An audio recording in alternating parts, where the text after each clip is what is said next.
বাঙালির 12 মাসের 13 পার্বণ, আর এই পার্বণের সাথেই লেগে আছে তার পেট পুজো।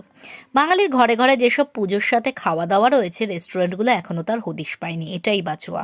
নয়তো কবে দেখবো রাস্তায় বড় বড় বিজ্ঞাপন, চলে আসুন দাদারা দিদিরা।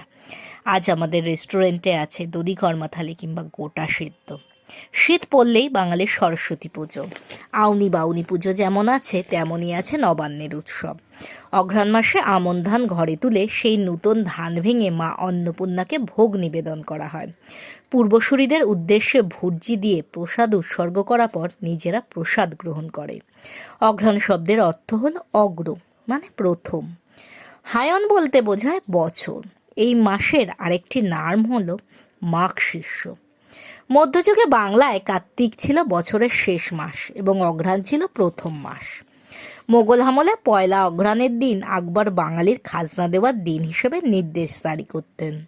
ইরানি জ্যোতিষবিদদের পরামর্শে টোডরমলকে তিনি নির্দেশ দেন এই সিদ্ধান্ত বাংলায় প্রচার করতে।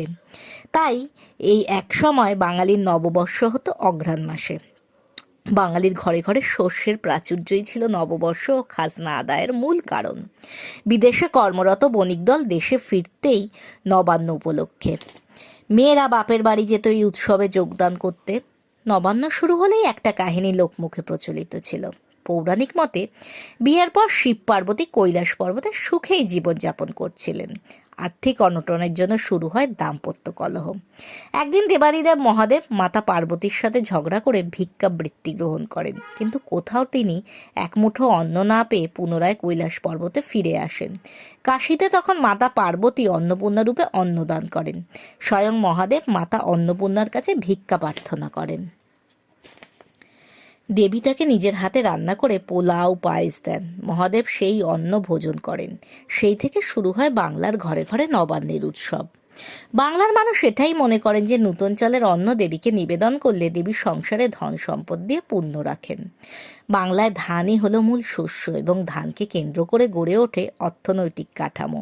তাই ধানকে ভিত্তি করে বাংলায় যে উৎসব হবে সেটাই স্বাভাবিক। অঘ্রাণ মাস জুড়ে নবান্ন পালিত হলেও প্রাথমিক সূত্রপাত হয় কার্তিক সংক্রান্তির দিন ভোরে। দিদিমার মুখে শুনতাম এই সংক্রান্তি তিথিতে গৃহস্থের বাড়ির একজনকে স্নান করে শুদ্ধ বস্ত্রে যেতে হতো জমিতে, যেখানে নবান্নের জন্য ধান লাগানো হয়। তারপর দুব্বা ঘাস, গঙ্গা জল, মন্ডা বা সন্দেশ দিয়ে আড়াই গাছি ধান কেটে বাড়ি নিয়ে আসা হয়। তারপর সেই ধানের পূজা বা মুঠ পুজো দিয়ে শুরু হয় নবান্নের পুজো। চাষিরা ধান মাঠ থেকে কেটে নিয়ে আসলে বাড়ির পুরুষরা শুদ্ধ বস্ত্রে সেটি সংগ্রহ করে। বাড়ির মহিলারা স্নান করে ভোরে উঠে নবান্নের ধানকে সিদ্ধ করে উঠোনে বা ছাদে শুকোতে দেয়। ধান যখন শুকিয়ে যায় তখন সঠিক তিথি দেখে ধান ভাঙিয়ে নিয়ে আসা হয়।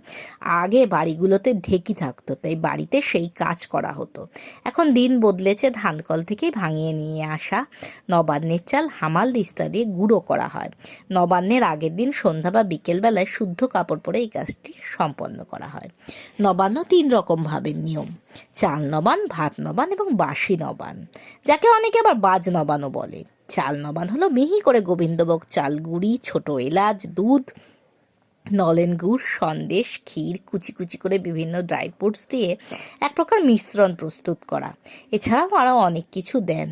এর সাথে বিভিন্ন প্রকার ফল, মিষ্টি, ক্ষীর খাওয়ারও রেওয়াজ আছে। বিশেষত কলা থাকবেই। দিদুনের মুখে শুনতাম বড় দিদা মানে ওনার শাশুড়ি যখন বেঁচে ছিলেন তখন অনেক যজমান এই নবান্নের মামা বাড়িতে আসতেন। তারা হাতে করে কয়েক কাঁদি কলা নিয়ে আসতেন। এখন নবান হলেও এত কলা লাগে না, লোকজন কমে যাওয়ায় কলার পরিমাণও কমে গেছে। যাই হোক, দেখলাম সকাল থেকে আজ 1 কেজি গোবিন্দভোগ চাল শিলে বাটা চলছে। তার সাথে মেশানো হচ্ছে আগের দিন রাতের কুড়িয়ে রাখা নারকেল কুচি, আদা কুচি। দুধ এনে সেটিকে ক্ষীর তৈরি করা হয়েছে। সাথে ছিল পাটালি গুড়, তাকেও রস করা হয়েছে। সমস্ত উপকরণ একসাথে মিশিয়ে মুড়ি দিয়ে খেতে যা লাগে, যে খায় সেই জানে এর স্বাদ।